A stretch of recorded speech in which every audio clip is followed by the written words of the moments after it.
Mahilig ka magkape at gusto mo na pang malakas ang frother? Nire-recommend ako sa'yo. Ito yung black na milk frother nila home. Meron niyang 4 na settings.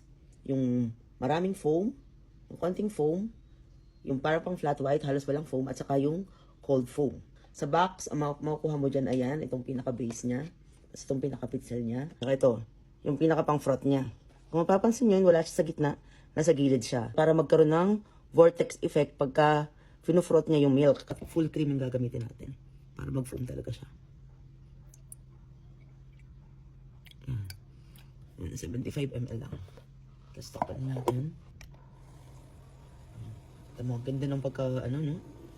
Yung vortex ng milk. At saka yan, nagpo-foam na agad.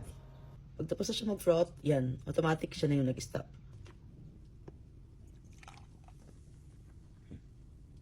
For 75 ml, ganyang kadaming froth, yung foam na nagawa niya.